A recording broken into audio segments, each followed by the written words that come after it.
बच्चों, आपने भगवान की समर्था तुमने देख ली होगी। 2006 में हम कति उजाड़ दिए थे। हम वहां से नहीं एक चादर चादर लेकर आए थे, अपने कपड़े भी नहीं लाने दिए थे। उसके बाद परम पिता ने अपनी समर्था दिखाई बरवाड़ा में। वो 4 एकड़ का आश्रम था, वहां 12 एकड़ का दिया। दास को 6.5 साल मिले थे। 6.5 साल के अंदर इतना ज्ञान गजब का दे दिया, सबके छक्के छुड़ा दिए। अब 11.25 साल के अंदर फिर से आया दास, उसी ज्ञान के आधार से सबको फिट्टे मुंह कर रखा है। 2014 में हमें उजाड़ दिया। वहां से भी हमारे को चद्दर भी लेकर आए थे, बस कंधे वगैरह के कपड़े पहन रहे थे।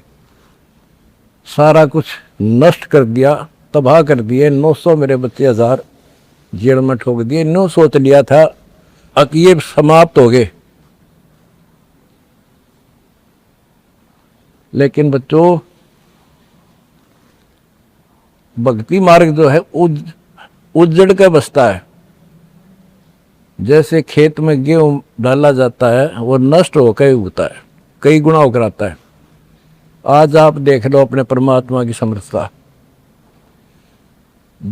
जब परमेश्वर आए हुए थे, झूठी चिट्ठी डाल दी गई थी कि कबीर भंडारा करेगा और 3 दिन करेगा, दोहर मोहर, और फिर सर्व पकवान होगा, मिठाई और सब आइयो। एक झोपड़ी में बैठा, सुबह की रोटी शाम की है तो सुबह की नहीं। वो थी उस समर्थ की समर्थता।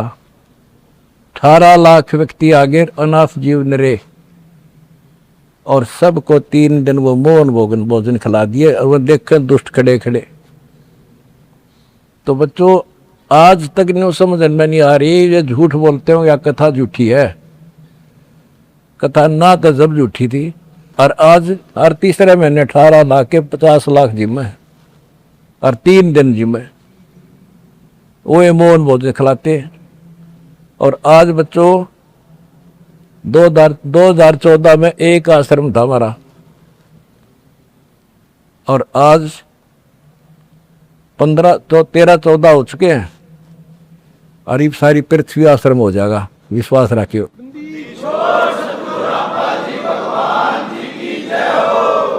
क्योंकि बच्चों, कोई भी हम प्रसंग सुनते हैं, उसके साथ उसका जो लिंक होता है, वो कथा का होना अति आवश्यक है, अन्यथा उसका कोई प्रयोजन नहीं रहता। काफी समय पहले की बात है, एक भक्त अब परमात्मा कबीर जी की शरण में था, संत गरीबदास जी के माध्यम से। और पुराने समय में खेती किसानी जो होती थी, वो केवल वर्षा पर निर्धारित होती थी, और कोई नहर नूर नहीं थी, ना उसका कोई पानी लगता था। बारिश हो जाती थी कुछ एक क्षेत्र में, तो उसमें किसान अपना उसको संवार के बीज बो दिया करते थे। जमीन ज्यादा हुआ करती थी उसमें। उस भगत की बहन के क्षेत्र में वर्षा होगी। वहां से मैसेज आया कि हमारे यहाँ बारिश हो गई है, और सभी खेत एकदम बाने योग्य हो गए, बोने योग्य हो गए हैं, हेल्प के लिए आओ। वो अपने बैल, अपना हल लेकर चला गया, उसको दूसरे खेत में भेज दिया। स्वयं उसका जो जीजा था, बहन का बटेऊ पति, वो अपने बैल लेकर दूसरे खेत में चला गया। जिस खेत में वो भक्त गया, दिन में हल चलाया, दोपहर के समय उस समय रेस्ट देते हैं बैलों को, पेड़ के नीचे चला गया। फिर वहां देखा आसपास एक तालाब थी, छोटी सी तलैया जोड़ी, उसमें कुछ पेड़ पेड़ थे, पानी था। बैलों को पानी पिलाने चला गया तो वहां एक मंडी बनी हुई थी, यादगार सी, छोटी सी चबूतरा सा बनाकर। उस पे एक बेली गुड़की रखी थी। बेली पहले 5 किलो का कट्ठा ही बना करते, वो विशेषकर चढ़ाने के लिए होता था, भेंट। अपने देवी देवताओं को किसान चढ़ाते थे, बोल देते थे पहले फसल का पहला वो 5 किलो ऐसे पीर का चढ़ाऊंगा। वो पीर की मंडी थी। तो वो जो एक का डला सा था मोटा 5 किलो का, 5 शेर का। उसको उठा लाया वो भगत। कुछ आप खाया, कुछ बैलों को खिला दिया। अपना काम करके शाम में घर पे आ गया, सो गया। रात्रि के 12 बजे के आसपास एक 4.5 फुट का, टोपी सिर पे, सफेद कपड़े, दाढ़ी, जैसे मुसलमान वेशभूषा हो, आके उससे 10 फुट दूर खड़ा होके और कहने लगा, तेने मेरा गुड़ कैसे खा लिया, तेरी हिम्मत कैसे पड़ गई, तो ठड्डे की शरण में है इसलिए बच गया, न तुझे मारता और तेरे दोनों बैलों को मारूंगा। मेरी पार नहीं बसाई और कति लाल आंख कर रखी और बहुत गुस्से में था। यूं कह के वो चला गया। भगत को भी फिर थोड़ा सा एहसास हुआ यूं के भला थी। बाकी इतना तो विश्वास था कि समर्थ की शरण में हो, इस तरह के कुतरुओं का कोई बहुत नहीं। फिर भी मन में था वही कहते, ये बात हुई तो हुई क्यों, ऐसा के कारण हो गया। उसने अपनी बहन से पूछा कि बहन, ऐसे ऐसे उस मंडी पे गुड़ चढ़ा रखा था आपके खेत में, किसकी वहां रखी है वो आपके खेत के बराबर में, जोड़ी पे, तालाब पे। तो उसकी बहन बोली, के बात हुई भाई, क्योंकि एक बेली चढ़ा रखी थी, किसी ने गुड़ की तो रखी थी, मैं उठा लिया। उड़ा कुत्ते खाओ उसने, मन बहन आती खिला दी, कुछ आप खा ली। उसकी बहन बोली, रे के क्यों जुल्म कर दिया तेने, को उठा लिया तू वहां से। रोड दागी नो सुनते ही भाई बोला, मेरी तो सुन ले सारी। वो एक इतने 4.5 फुट का, 4 फुट का आदमी होगा और सफेद कपड़े पहन रखे, ऊपर टोपी, मुसलमान टाइप सा था और मेरे से 10 फुट दूर खड़ा होगा। रात को आया और इन्होंने बोला, तेरी हिम्मत कैसे पट गई, मेरा गुड़ उठा लिया, तने खा कैसे लिया। मैं बोला नहीं, वो आप पे बोलेगा।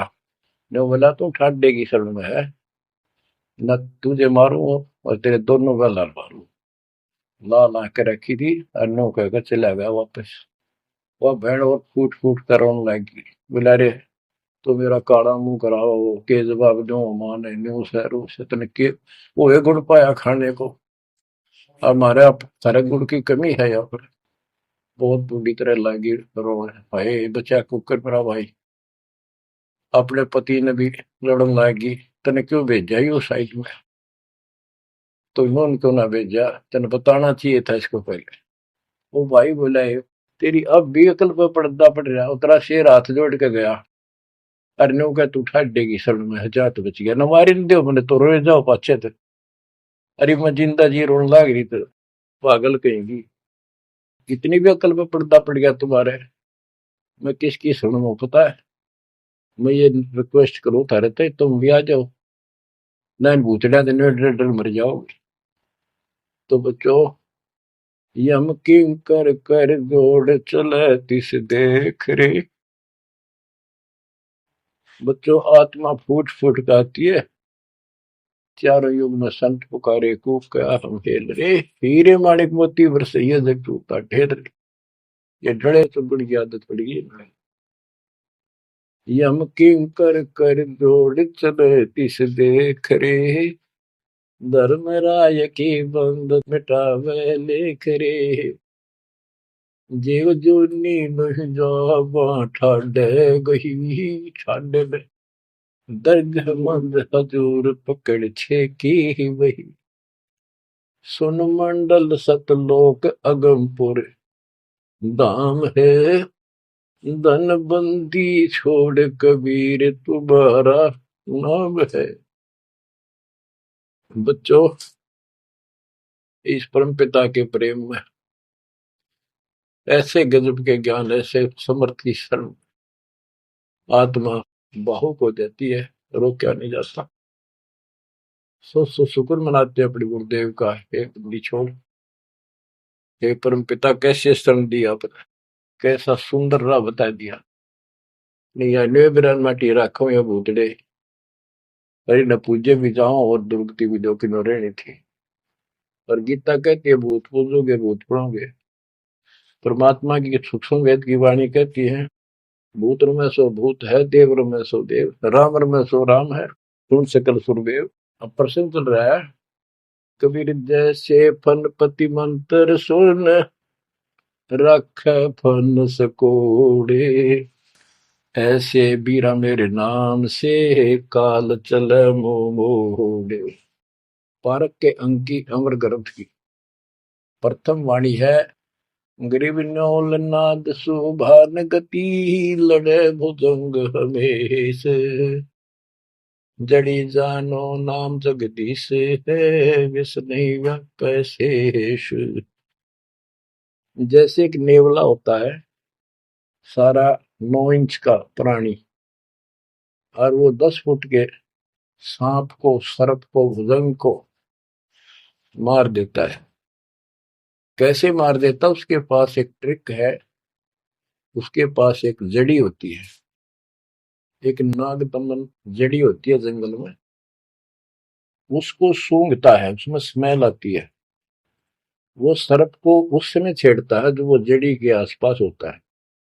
वो झाड़ बोझड़ों के अंदर होती है। वो सर्प को छेड़ता है, सर्प ऐसे फन उठा लेता है, और वो जाके एकदम वहां जड़ी श्वास में भर लेता स्मेल, और आके उस सर्प के सामने सो के थोड़ी सी दूरी से छोड़ देता है। जिस दर से हवा चल रही हो सर्प की तरफ जा रही हो, उस साइड में हो जाता हो। सर्प को उससे चक्कर आने शुरू हो जाते उस स्मेल से। उसका जी घबराता है और वो भागने की चेष्टा करता है। नेवला फिर उसके गर्दन पे बैठ जाता है, मुंडी पे पीछे के, और वहां मुंह के ऊपर फिर वो स्मेल छोड़ता ही रहता है। उसको अचेत करके फिर पकड़ कर उसको मार डालता है, काट देता है। तो बच्चों, गरीबदास जी ने बताया कि कबीर परमेश्वर का यो सच्चा नाम सतनाम और सारनाम। सारनाम है, ये है मेन चीज। सतनाम भी बहुत शक्ति हो जाती है इन दोनों के मेल से। जैसे दो जड़ियों को मिला दिया जाए, उसका कुछ अलग से स्ट्रॉन्ग दवाई बन जाती है, मेडिसिन। और तीसरी मालिक मिला, मालिक का जो सारनाम है वो तो कहना ही क्या है। तो हमारा जो मोक्ष जो होगा इन सभी मंत्रों के जाप से होगा। ये हमारी साधना है, पूजा हमारी सारनाम है। बच्चों, जैसे एक छोटा सा सर्प उस जड़ी की ताकत से, स्मेल की ताकत से जो श्वास में भर के लाता है, इतने तगड़े लंबे सर्प को कंडम कर देता है। ऐसे ही परमात्मा के इस नाम के सिमरन श्वास के द्वारा करने से, तो ये बताया कि ग्रीव न्योल नाद सुभान गति, लड़े भुजंग हमेश, और जड़ी जानो नाम जगदीश है। जगदीश सारी सृष्टि के मालिक का जो असली नाम है वो जड़ी है, वो नागदम जड़ी है। अब जैसे सतनाम भी बहुत ताकत रखता है, ये हमारी साधना है। जैसे प्रथम मंत्र सतनाम, ये साधना है। सार नाम हमारी पूजा है। पूजा और साधना में अंतर होता है। कबीर साहब हमारा पूज्य है। साधना वो होती है, जैसे हमने जल की आवश्यकता है तो हैंडपंप लगाते हैं। हैंडपंप के लिए बोकी और पाइप, बोकी मारते रहते हैं, मिट्टी बार डालते रहते हैं। सतनाम की बोकी श्वास उश्वास से मारकर जब वो पानी के लेवल पर पहुंच जाती है, वो बोर, तब उसमें पाइप लोअर करके फिर उसके ऊपर एक मशीन बांधी जाती है, वो सार नाम है। और मशीन से फिर उसको चलाया जाता है। वो हमारा पूज्य इष्ट है, वो सार शब्द है। जो हमें चाहिए था ऐसे मिलेगा वो सुख परम पिता परमात्मा के सच्चे दरबार का। तो गरीबदास जी कहते हैं वो मंत्र, वो जो सार नाम है, वो जड़ी जानो नाम जगदीश है। परमात्मा जगदीश कबीर साहब का सार नाम, वो नाग दमन जड़ी बूटी है, वो काल दमन। और विष्णु व्यापक शेष, छोटे से सांप की बात छोड़ो, शेष नाग जो सबसे बड़ा ताकतवर 1000 फुट का बंदर है, यानी काल 1000 भुजा का ताकतवर है, ये भी निकट नहीं आ सकता। बच्चों, किस्मत सराहा करो अपने, 100 गुण गाया करो। गरीबदास जी कहते हैं, गरीब साधों से ते मस्करी, ये चोरों नाल खुशाद। मल अखाड़ा जीतेंगे ये युगन युगन के माल। माल, रेसलर, पहलवान, इन नकली गुरुओं से तो खुश है सारा संसार। साधों से थी मस्करी इन चोरा नाल खुशार। ओए होए, इन चोरों से, झूठे गुरुओं से खुश और साधु संतों के मजाक करते हैं। ये तो मल अखाड़ा जीतेंगे युगन युगन के बाद। आप हो वो युगन युगन के माल।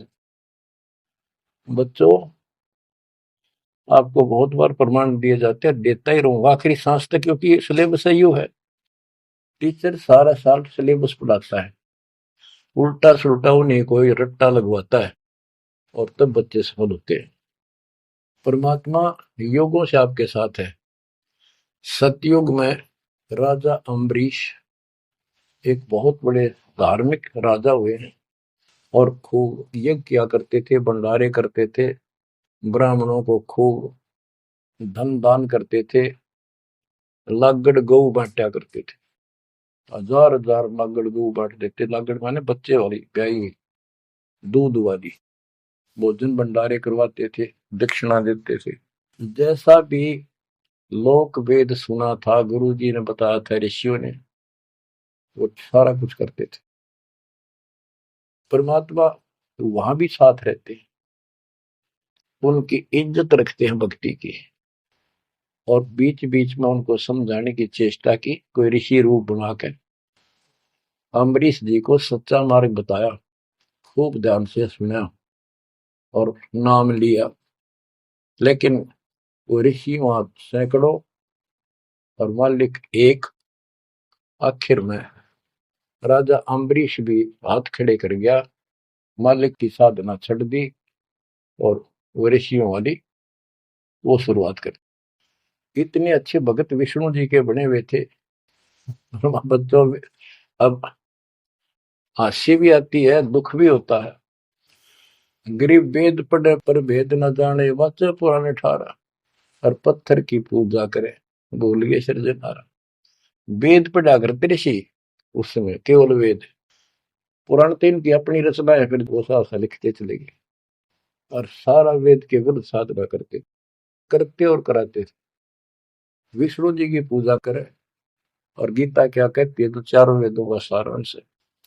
विष्णु तीन गुणों में से एक सतगुण है। इन तीनों गुणों की भक्ति तक त्रिगुण में माया के द्वारा जिसका ज्ञान हरा जा चुका है, यानी इसी तक सीमित है, जो राक्षस स्वभाव को धारण किए हुए मनुष्यों में नीच दूषित कर्म करने वाले मूर्ख, ये मेरी भक्ति ना करते। तो अम्बरीश वही साधना करता था, लेकिन पिछले संस्कार किसी, जैसे भी चल रहा भक्ति युग बच्चों, आप इन बातों को बार बार सुनोगे तो आपके दिल में समा जाएगी या कहानी सच्चाई ये है। अब ये भक्ति काल शुरू हो गया, मोक्ष काल समझो। इसमें हजारों वर्षों तक चलेगा, अरबों भगत बच्चे, बेटा बेटी पार होंगे। जो चलेगा जो भी लाखों वर्ष और भी चलेगा, लेकिन वो साधना करते रहेंगे, लेकिन उनका विश्वास इतना नहीं बनेगा। वो फिर यही रह जाएंगे काल के जाल में। उन्हीं में से फिर, क्योंकि उनकी भक्ति जबरदस्त है, शास्त्र अनुकूल है, अगले सतयुग में उन्हीं पुण्यात्माओं को काल जन्म देगा। उनको पहले ऊपर के लोकों में रखेगा। ऊपर के लोकों में, स्वर्ग में देवता हजारों लाखों वर्ष वहां रहेंगे। यानी एक कोल्लू के साथ चक्कर है, चैन है, चैन। उस चैन पर जैसे डाल देते हैं, ब्रह्मलोक में गए, फिर चक्कर काटते काटते विष्णु लोक, शिव लोक, सारे अपने कर्म फोड़ के भोग के खत्म करके फिर भी उनके पुण्य इतने बच जाते हैं कि सतयुग में जन्म देते हैं उनको। और सतयुग में भी अच्छे पुण्य कर्मी फिर राजा बनते हैं। और वह भक्ति, ये वाली भक्ति कसक, और वो शेष बची ताकत फिर भी साथ रहती है। और इस कारण से भगवान भी उनके साथ रहना पड़ता है। जो बच्चा गऊ की नजर में, यूं साई को संत, भक्तों के पीछे फिर भक्त वसल भगवंत। कबीर जो जन मेरी शरण है, ताका हूं मैं दास, गेल गेल ला गया करो जब लग धरती आकाश। तो अपने इस विधान अनुसार अमरीश से मिले। ठीक है, एक बार तो यह बात इतनी गजब की है, सारी ठीक ठीक लगती है, लेकिन माहौल खराब होता है। ये ज्ञान बताने वाला एक होता है, दूसरा समर्थक नहीं होता। उस दिन में वो भूल जाते हैं और इसी लोग बहका देते हैं, कहाँ सी बातें करते हो, वेदों में ऐसा कहीं नहीं है, वेदों में ऐसा नहीं है। अब दास तो कहना चाहता है फिर अगले जन्म उस भक्ति से वो अम्बरीश राजा स्वर्ग गया, स्वर्ग में अपने पुण्य भोगे। फिर त्रेता युग में फिर राजा जनक के रूप में वह आत्मा ने जन्म लिया। वहां भी खूब भक्ति करी, विष्णु के कट्टर पुजारी, वही भावना वही भाव फिर भरा हुआ था, परमात्मा फिर भी मिले उनको। लेकिन राजा और सिद्धियां इतने ठाठ बाट और बकाने वाले वो गुरु निरे ऋषि हमारी ऐसी घिस काट रखी काल में, हम ऐसे मूर्ख बना रखे, थोड़ा सा भी सुख हो जाए, कोई प्रभुता कोई पद प्राप्त हो जाए, हम खुद भगवान बन जाते हैं। लेकिन पिछली धार्मिकता के अनुसार हम कुछ धार्मिक भी बने रहते, लेकिन रहते वही के वही। और अम्बरीश राजा इतने अच्छे भगत थे, पिछली सिद्धि शक्ति मालिक की वो भक्ति की सही थी। एक बार दुर्वासा ऋषि ने उनके ऊपर सुदर्शन चक्कर छोड़ दिया। दुर्वासा कहता था कि तू ये साधना छोड़ दे, मैं बताऊं वाह कर। अम्बरीश ने हाथ भर ली पर छोड़ी नहीं। अगली बार गया, उसने गुस्सा हो गया कि तू मानना नहीं मेरी बात, तेरा सिर काट दूंगा, इतना गुस्सा। सुदर्शन चक्कर छोड़ दिया। सुदर्शन चक्कर राजा अम्बरीश के पैर छू के और दुर्वासा ने मारने खातिर वापस चाल पड़ा। दुर्वासा भागता फिरा तीन लोक में, कितने उसने गुफा नहीं मिली जरा बच जा, कुछ संरक्षक नहीं पाया। परमात्मा कबीर जी ने विष्णु रूप बनाया, एक सवाल आ दी, 1 मिनट में के कर दी कर दिया बोलो में। दुर्वासा ने देखा भगवान विष्णु बैठे, वहीं पहुंच गया और कंप पे डांक ठोक रखी, मन बचा लो भगवान, बचाओ मुझे, सुदर्शन चक्र मुझे मारेगा। परमात्मा बोले क्या गुस्ताखी कर दी, क्यों मार रहा है तेरे को। फिर वह सारी कहानी बता दी। भगवान बोले कि भक्ति के भाव से चलो, ये ताकत से नहीं चलता ये मार्ग। अपना ज्ञान दो, कोई मानने ठीक है, ना मानो मत, ना मानो, मुझे बचाओ भगवान, मुझे बचाओ। उसमें सुदर्शन चक्कर रुक गया, खड़ा हो गया दूर, भगवान की शक्ति से डर के देख के। तो दुर्वासा को विश्वास हो गया कि यहाँ बचाओ हो सकता है, माफ करो मुझे, माफ करो। परमात्मा बोले अम्बरीश के पैर पकड़े, वो बचाओगा तनिष से, मैं नहीं बचाऊंगा। हाथ जोड़ा, हे भगवान आपके दरबार में मैं नहीं बचूंगा, कहाँ भेजो हो दाता, मैंने तो रास्ते में मारेगा। मिला जा, वही जान बचेगी तेरी। अम्बरीश के चरणों में गिरा वो, जिसने 56 करोड़ यादव मार दिए थे एक में चलता है। तो कहते हैं अपनी देसी कहावत हमारे यहाँ, शेर न सोआ शेर, जरूर टकराया कर, इन्हीं बकवाद करनी है ना। अम्बरीश के चरणों में मत्था टेका उसने, मेरी जान बख्शो महाराज, जान बख्शो, बख्श दो। अम्बरीश राजा बोले महाराज मैंने कुछ नहीं कहा, तेरा कर्म तुझे मिला। और वो सुदर्शन चक्कर हाथ से पकड़ लिया राजा अम्बरीश ने और ऑफ कर दिया, शांत हो गया। बोला ले जा तेरी तोब। और भक्ति के बावरे ना चाहिए इंसान। बच्चों अम्बरीश राजा की इतनी महिमा होगी, ऋषि भी हैरान थे जो उनके गुरु लोग थे। वो नहीं छोड़ कहते, मन तू सुख के सागर बस रे, और न ऐसा यस रे। तू सुख के सागर बस रे, ये झूठे यशों में कुछ नहीं धरा। वह सतयुग में महिमा होगी, फिर राजा जनक बन गए। राजा जनक वही भाग्य बाबा नानक बने। जब एक सुखदेव नाम के बाल ब्रह्मचारी माँ के गर्भ से भक्ति ले रहे थे और आकाश में उड़ जाने की सिद्धि थी, उस अर्धी की गांठ से पंसारी बन जाते ये, अपने बराबर किसी ने नहीं समझा था। राजा जनक के पैरों में पड़कर स्वर्ग तक जाने का विरोध करवाया, वो मोक्ष तक वो दूर की बात है, वो तो मार्ग ही नारा है। गरीब सुखदेव ने 84 भुगती बिना पजावे खरगो, तेरी क्या बुनियाद परानी, तू पेंडा पंथ पकड़ो। के सुखदेव जैसे ऋषि जिसकी टूटी बोला करती सारे देवता भी उसका सम्मान करते थे, बड़ा पहुंचा हुआ है। वो भी फिर 84 लाख योनियों में गया। राजा जनक से दीक्षा ली। पहले तो यूं कहा था, मैं बाल ब्रह्मचारी ब्राह्मण ऋषि, जनक विदेही राजा भाई, कैसे शीश निभाऊं जाई। सुखदेव बोले, ज्ञान विवेक का हमने स्त्री का मुख नहीं देखा। राजा के 10,000 रानियां। तो गरीबदास जी कहते हैं, गोरख से ज्ञानी गणे सुखदेव जति जिहान। वो अपने आप को जति मान रहा था। और सीता सी वो बारिया संत दूर स्थान। संत के घर बहुत दूर है, इन बात तो नहीं भाई इसने ब्याह करवा रखा है, इसका यूं हो रहा था, भाई संत कैसे हो सकता है। 10,000 रानी थी, फिर भी उस नकली थे दो भी अच्छा था राजा जनक। बच्चों, ये मूल ज्ञान है, ये निचोड़ है, निष्कर्ष है, ये तत्व ज्ञान है। और राजा जनक रूप में बहुत गणे यज्ञ किए, बहुत प्रमाण है पुराणों में। बहुत धर्म भंडारे लाए, यानी दूध वाली गाय वाटी साधु संत, तो वो धर्म पुण्य बन गए। अब देख काल कैसे ठगी करता बच्चों, सारे पॉइंट याद रखने पड़ेंगे। बेमतलब अपने धन ने खोया नहीं करते। राजा जनक और सुखदेव विमानों बैठ कर स्वर्ग जान लग रहे।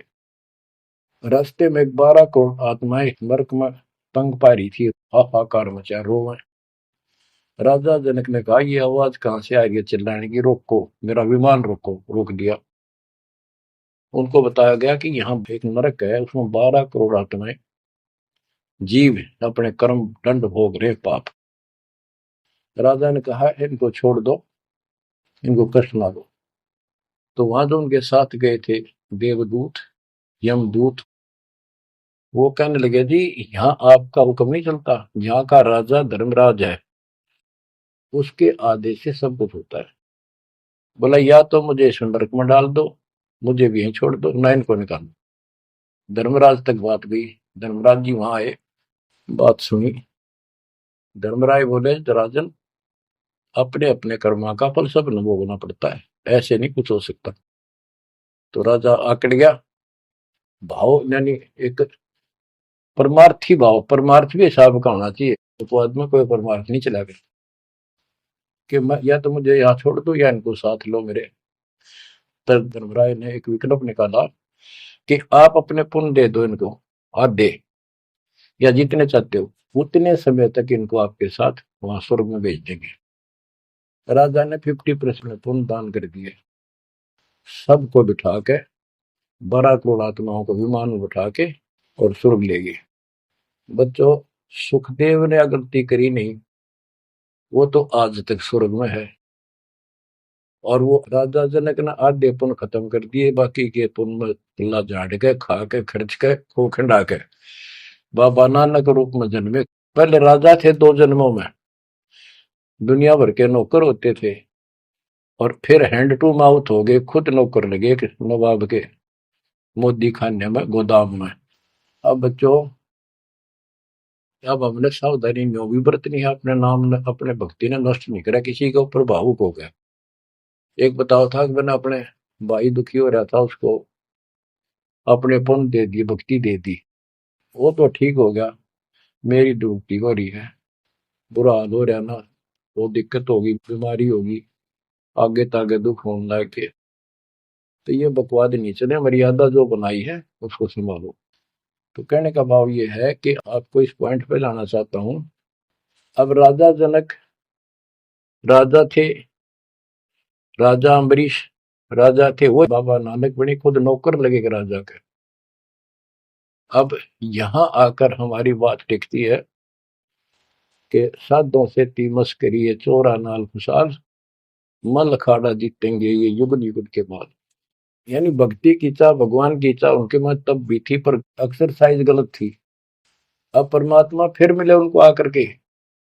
अब वो भौतिक धन में निर्धन थे, पर अध्यात्म धन के भरे पड़े थे। पिछले पुण्य गजब के थे भक्ति वाले। एक तो धर्म कर्म किए होते हैं वो, और एक होते भक्ति की शक्ति। वह न्यो की नो डटरी थी उसकी, वो पुण्य खत्म कर दिए थे उसने। तो वो भक्ति उस कारण से परमात्मा फिर आकर मिले। अब वो हैंड टू माउथ था, सुन ली। राजा होता तो तब भी ना सुनता। तो बच्चों, आज आप से कितने निर्धन हो और कितने धनवान हो, आप उस मालिक के सच्चे बच्चे हो। पिछले जन्म जन्मांतर से आप भक्ति करते हुए आ रहे हो। अब परमात्मा ने अपना वो धन